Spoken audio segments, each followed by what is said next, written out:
अखिलेश के करीबी पर योगी का एक्शन। सपा के मुस्लिम विधायक के खिलाफ होगी एफआईआर।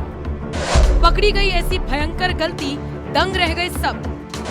बहू बेटे पर भी गिरेगी गाज।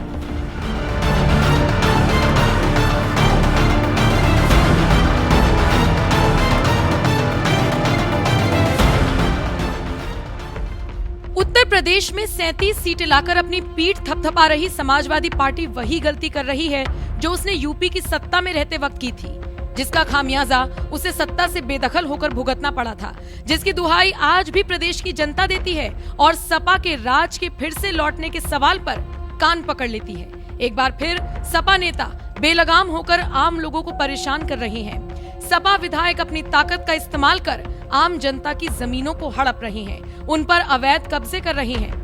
हाल ही में एक ऐसा मामला सामने आया था जिसे लेकर अब सपा के उसी विधायक पर एफआईआर दर्ज होने जा रही है। दरअसल यूपी के मुरादाबाद में स्पेशल एमपी एमएलए कोर्ट ने सपा के विधायक हाजी नासिर कुरैशी के खिलाफ मुकदमा दर्ज कराने के आदेश दे दिए हैं। हाजी निसार कुरैशी मुरादाबाद देहात सीट से सपा विधायक हैं और उनका काफी दबदबा है। अवैध रूप से कब्जा करने के इस आरोप में सिर्फ हाजी साहब ही नहीं गिरे, बल्कि उनका बेटा और बहू भी इसमें नामजद आरोपी हैं। अब फिलहाल कोर्ट ने संबंधित थाने की पुलिस को आदेश दिया है कि वो इन सभी के खिलाफ केस दर्ज कराए और मामले की जांच करे। पूरा मामला क्या है, अब ये भी जान लीजिए। ये मामला संपत्ति पर अवैध कब्जे से जुड़ा है। घर में घुसकर मारपीट करने और धमकी देने का है। जिस शख्स ने आरोप लगाए हैं उसका नाम रईस है। रईस ने कहा कि सपा विधायक ने उसकी संपत्ति पर अवैध कब्जा किया है। रईस ने जो लिखित शिकायत दी थी उसमें कहा था, 27 मई 2024 को सुबह लगभग 7:46 पर मैं अपने घर पर था।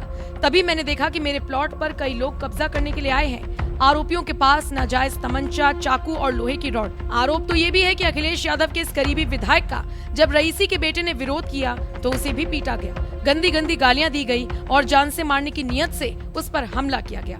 जैसे तैसे वो बचा और तब कहीं जाकर शिकायत दर्ज कराई। फिलहाल कोर्ट ने संज्ञान लेते हुए एफआईआर दर्ज करने के साथ साथ जांच के आदेश तो दे दिए हैं। देखना दिलचस्प रहेगा कि आखिर कब तक उस पर एक्शन होता है। फिलहाल आपको बता दें, सपा विधायक की करतूत की वजह से पूरी सपा को जबरदस्त आलोचना का सामना करना पड़ रहा है। दरअसल सपा ने इस बार के लोकसभा चुनाव में यूपी में अच्छा प्रदर्शन किया है और इसीलिए कहा जा रहा है कि सपा ने एक बार फिर उसी तरह से गुंडागर्दी शुरू कर दी जैसे कि उसके शासनकाल में यूपी में हुआ करती थी और उन पर आरोप लगा करते थे।